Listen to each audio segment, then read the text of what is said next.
आप देख रहे हैं पहाड़ प्रभात। आपके साथ हूं मैं दीपा बाफिला। बुलेटिन की शुरुआत करते हैं अहम खबर के साथ। उत्तराखंड में धामी सरकार के बड़े फैसले को दिखाएं उससे पहले देहरादून से इस वक्त की बड़ी खबर है। रोडवेज कर्मचारियों के महंगाई भत्ते में बढ़ोतरी कर दी गई है और 3% रोडवेज नियमित कर्मचारियों का महंगाई भत्ता बढ़ा दिया गया। अब रोडवेज के नियमित कर्मचारियों को 31% के बजाय 34% मिलेगा महंगाई भत्ता। ये अहम खबर रोडवेज प्रबंधन ने इसके आदेश जारी कर दिए हैं और रोडवेज कर्मचारियों को 1 अक्टूबर 2022 से इसका फायदा मिलना शुरू हो जाएगा। ये बड़ी और अहम खबर है रोडवेज कर्मचारियों से जुड़ी हुई। महंगाई भत्ते में बढ़ोतरी सरकार ने की है। 3% महंगाई भत्ता बढ़ा दिया गया रोडवेज नियमित कर्मचारियों का। अब रोडवेज के जो नियमित कर्मचारी हैं उनको पहले 31% मिलता था, लेकिन अब 31 के बजाय 34% महंगाई भत्ता मिलेगा। और इसको लेकर कहा जा रहा है कि रोडवेज प्रबंधन ने आदेश भी जारी कर दिए हैं।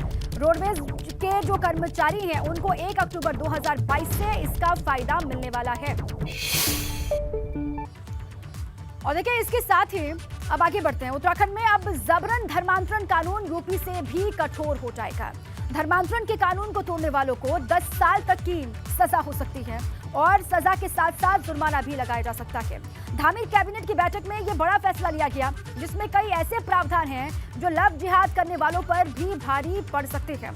सरकार विधेयक लाकर जल्द ही कानून का रूप देने वाली है।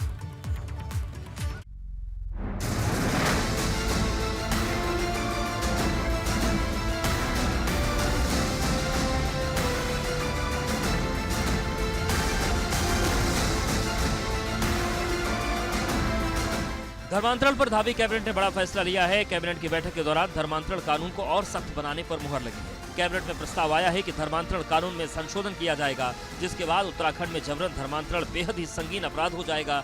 नए कानून में 10 साल की सजा का प्रावधान होगा। अब आपको बताते हैं कि देश भर में धर्मांतरण को लेकर किस तरह के कानून है। जबरन धर्मांतरण को रोकने के खिलाफ देश में फिलहाल कोई समग्र कानून नहीं है। संविधान के तहत देश के सभी नागरिकों को धार्मिक स्वतंत्रता का अधिकार है और वो अपनी मर्जी से किसी भी धर्म को अपना सकता है। हालांकि किसी की इच्छा के खिलाफ या जबरन धर्मांतरण करवाना अपराध है। उत्तराखंड में साल 2018 में कानून लाया गया था। इसमें 1 से 5 साल तक की कैद का प्रावधान है। अगर मामला SC/ST से जुड़ा है तो 2 से 7 साल तक की कैद हो सकती है। मगर इस कानून को अब और सख्त बनाया जा रहा है ताकि कोई जबरन किसी का धर्म बदलने की कोशिश न करे। उत्तराखंड की धामी सरकार ने धर्मांतरण कानून में सख्त संशोधन करते हुए 10 साल की सजा का प्रावधान रखा है। हालांकि पड़ोसी राज्य उत्तर प्रदेश में 7 साल का प्रावधान है, लेकिन उत्तराखंड सरकार ने धर्मांतरण कानून में तब्दीली करते हुए सख्त संशोधन किया है। अब देखने वाली बात होगी कि उत्तराखंड में लव जिहाद के मामले हो, जबरन शादी कराने के मामले हो या फिर तमाम इन चीज़ों को इस कैटेगरी में रखा है। आने वाले विधानसभा शीतकालीन सत्र में इस विधेयक को विधानसभा के पटल पर रखा जाएगा। धर्मांतरण कानून को कठोर बनाने के लिए सीएम धामी ने पिछले दिनों पुलिस मुख्यालय में मीटिंग की थी। इसमें उत्तराखंड धार्मिक स्वतंत्रता अधिनियम 2018 को कठोर बनाने पर चर्चा हुई। इसके लिए पुलिस मुख्यालय से शासन को प्रस्ताव भेजने के लिए कहा गया था। अभी तक ये कानून काफी हल्का है। अगर इसमें बदलाव होते हैं तो आरोपियों में कानून का डर होगा। एबीपी गंगा के लिए देहरादून से विनोद कुमार की रिपोर्ट। देहरादून से खबर। जबरन धर्मांतरण पर सरकार के फैसले पर कांग्रेस का बयान सामने आया है। धर्मांतरण पर सख्त कानून बने, कांग्रेस ने इसका किया है समर्थन। कुछ गलत होगा तो उस पर एक्शन लेना सरकार की ही जिम्मेदारी है। कांग्रेस पार्टी की तरफ से कहा गया है कि धर्मांतरण पर सख्त कानून बने, इसका समर्थन कांग्रेस ने किया है सरकार के फैसले का।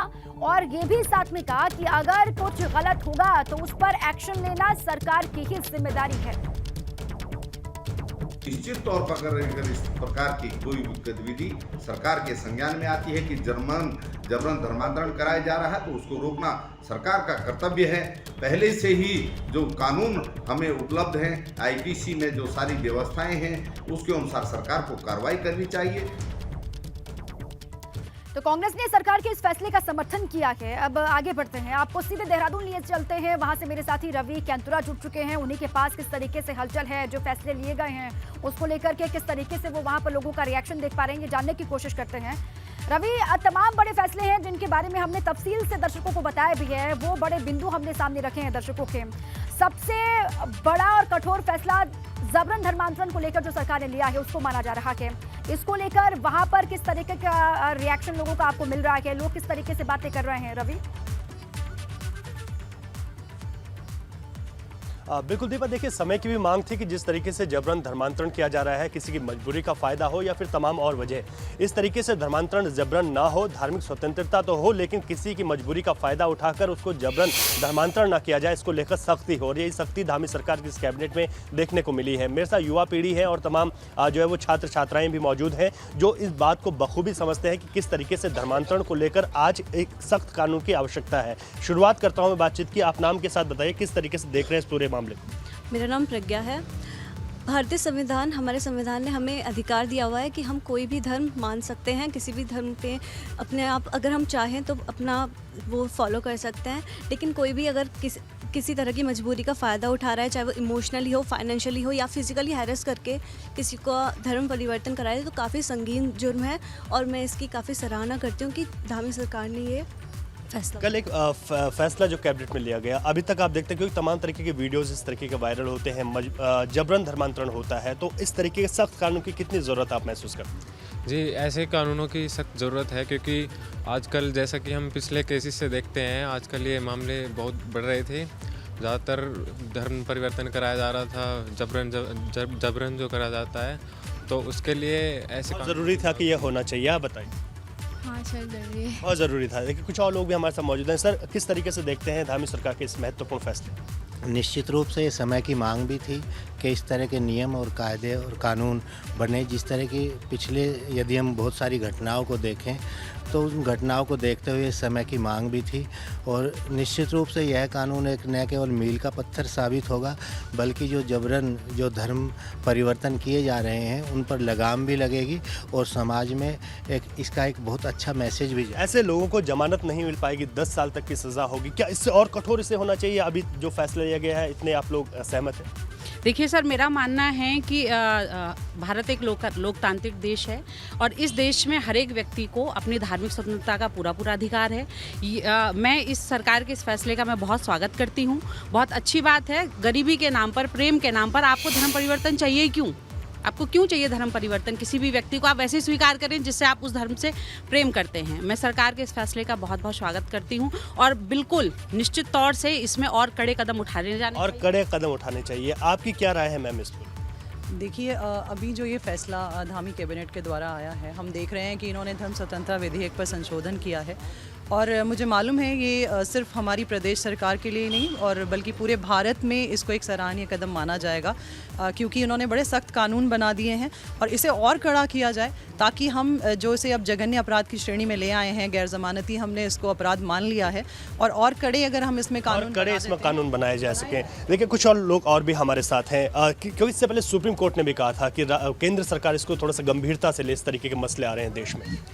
जी, मुझे लगता है कि संवैधानिक रूप से ये बहुत उचित है और आगे भी इस तरीके की अगर कोई भी समस्या अगर उत्पन्न होती है तो उसमें कड़े से कड़े कदम उठाने चाहिए और धर्म परिवर्तन मुझे लगता है कि बहुत बड़ी समस्या है और इस समस्या के लिए जो ये फैसला लिया गया है हम लोग उसका स्वागत करते हैं और आगे भी इस तरीके के फैसलों का स्वागत करते हैं। इस तरीके का एक फैसला है धामी सरकार ने जो लिया है फैसला, लेकिन आगे इसको और कड़ा रुख इस पर होना चाहिए। ये जो फैसला लिया गया है वो सही है, आपकी क्या राय है? देखिए, ये बहुत ही अच्छा और बहुत ही प्रभावी फैसला लिया है धामी सरकार ने और इस तरह के जो फैसले धामी सरकार ने लिया है ये दूसरे राज्यों की सरकारों के लिए भी एक प्रेरणा का स्रोत रहेंगे। इस तरह के ये फैसले जो लिए गए हैं कठोर फैसले हैं और इससे कहीं ना कहीं जबरन धर्म परिवर्तन पर लगाम लगाई जा सकती है। बिल्कुल। देखिए दीपा, क्योंकि इससे पहले सुप्रीम कोर्ट ने इन तमाम मसलों को देखते हुए केंद्र सरकार को ये कहा था कि इसको गंभीरता से लेना होगा और कल की जो महत्वपूर्ण कैबिनेट बैठक हुई है उसमें ये निर्णय लिया गया है, तो काफ़ी महत्वपूर्ण है और उत्तराखंड के तमाम लोग, खासतौर पर युवा वर्ग, एक शिक्षित वर्ग जो इसकी सराहना कर रहा है कि बहुत ज़रूरी था कि किसकी मजबूरी का फ़ायदा न उठाया जाए और किसी भी तरीके से किसी का धर्मांतरण ज़बरदस्ती न किया जाए। हालांकि धार्मिक स्वतंत्रता जो है वो एक बरकरार रहनी चाहिए। तो इस तरीके का जो संशोधन किया गया है, अब 10 साल की सज़ा होगी, जमानत ऐसे लोगों की नहीं होगी और ये संज्ञेय अपराध की श्रेणी में आएगा। तो ये बड़ा महत्वपूर्ण कदम है जिसे उठाने की इस वक्त आवश्यकता महसूस हो भी रही थी और धामी सरकार ने इसको लेकर फैसला भी ले लिया है। बिल्कुल ठीक है रवि, और लोग ये मान भी रहे हैं बहुत कठोर ये फैसला के और नजीर साबित होगा और भी राज्यों के लिए लोग ये कह रहे हैं। इसके अलावा रवि, कांग्रेस ने भी इसका समर्थन किया, मुख्य विपक्षी पार्टी कांग्रेस भी इसका समर्थन कर रही है। उन्होंने भी कहा है कि ये दरकार थी वक्त की और सभी की भावनाओं को ध्यान में रखते हुए फैसला लिया गया है। शुक्रिया रवि आपका पूरी जानकारी के लिए। देखिए, पुष्कर सिंह धामी कैबिनेट ने एक और बड़ा फैसला लिया है। हाईकोर्ट को नैनीताल से हल्द्वानी में शिफ्ट करने पर मुहर लगा दी है। जिससे हल्द्वानी के वकील बेहद खुश हैं। बार एसोसिएशन से जुड़े लोगों का कहना है कि इससे आम लोगों को बेहद फायदा मिलने वाला है।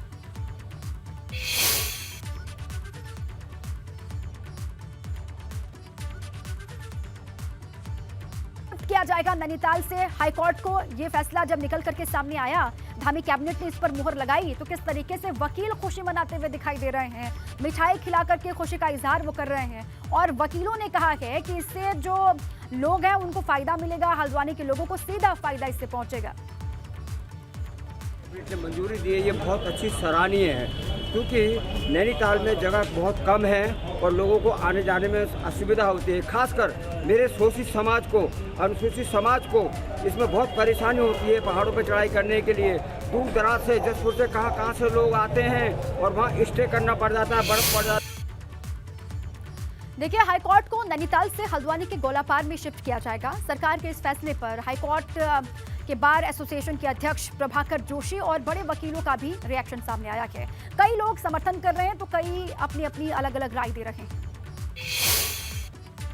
तो सरकार का जो फैसला आया है, इससे पूर्व भी हमारी अपने मुख्य न्यायाधीश से इस संबंध में वार्ता हुई थी, तो उन्होंने हमको ये बताया था कि सरकार के ही द्वारा ये प्रस्ताव लाया गया था, जिसमें कि हाईकोर्ट द्वारा ही, जजों द्वारा भी अपनी रिकमेंडेशन दे दी थी कि हाईकोर्ट यहाँ से शिफ्ट हल्द्वानी किया जाए।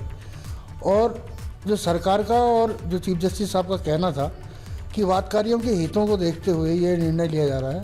हाईकोर्ट शिफ्ट करने का कैबिनेट ने फैसला लिया है। ये सेंटिमेंटल वैल्यू तो नैनीताल के लिए इसकी है ही हाईकोर्ट की, लेकिन साथ ही प्रैक्टिकलिटी में भी इसको देखना पड़ेगा कि जो इंस्टीट्यूशन का विस्तार होना है इस हाईकोर्ट का, और नैनीताल जैसा जो शहर है जिसकी इकोलॉजी पहले से ही कॉम्प्रोमाइज्ड है, पहले से उसमें बहुत सा बाहर है, तो उस हिसाब से प्रैक्टिकल लहजे से देखा जाए तो ये बहुत ही उचित फैसला है और ये कभी ना कभी होना ही था।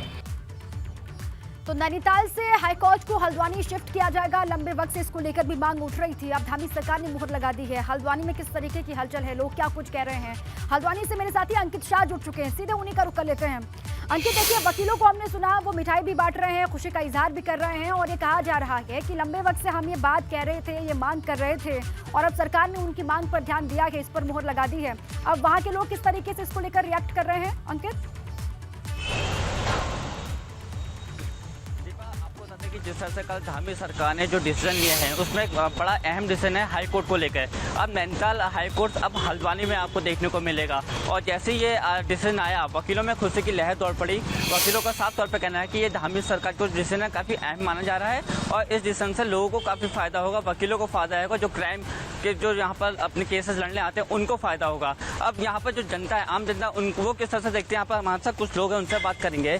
सर, हाई कोर्ट अब हल्द्वानी शिफ्ट होगा, इसको आप किस तरह से देखते हैं? सर देखिए, हाई कोर्ट का जो मामला है करीब 2-3 महीने से गरमाया हुआ था।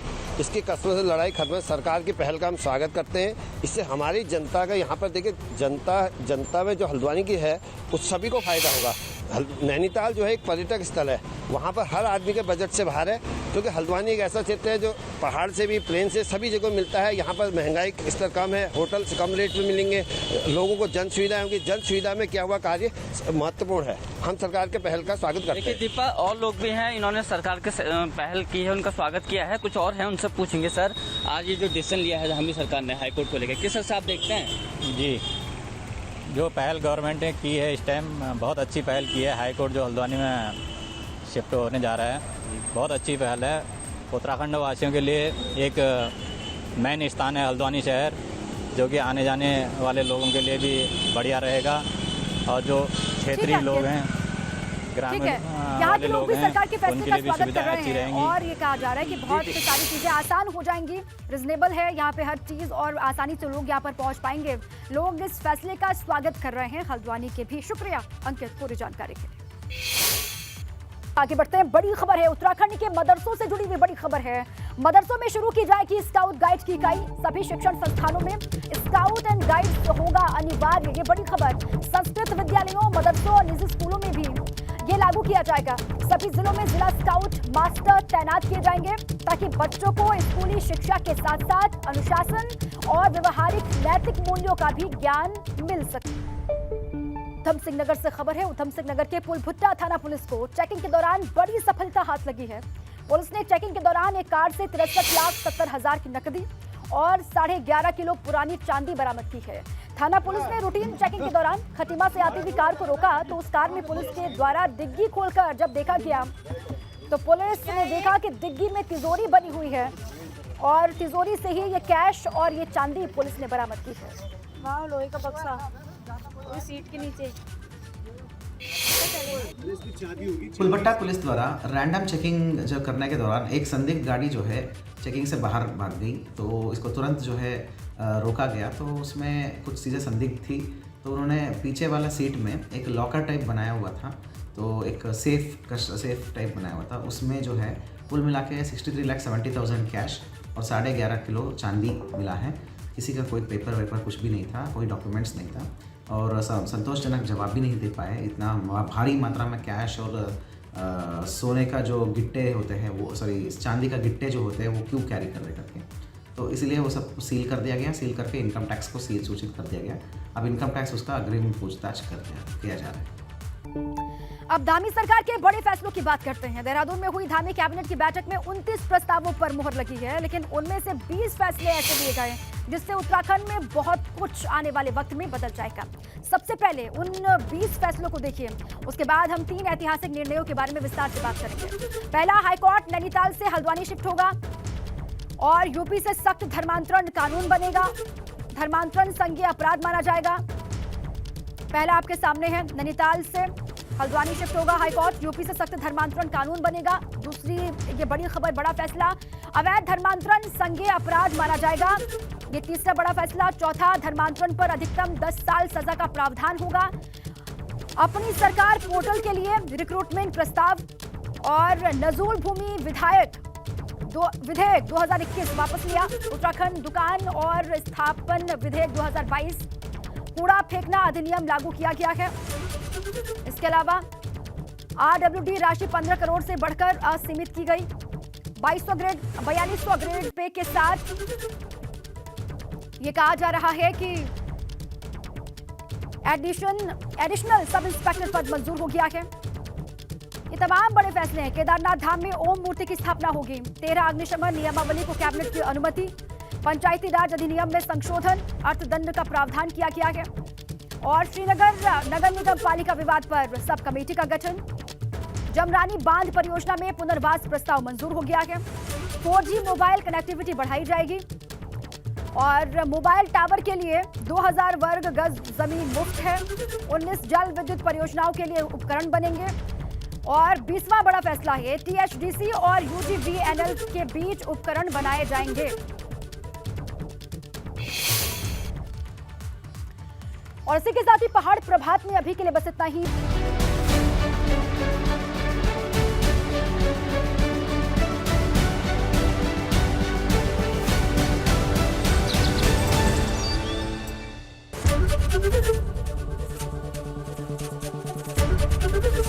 ABP गंगा, खबर आपकी, जुबान आपकी।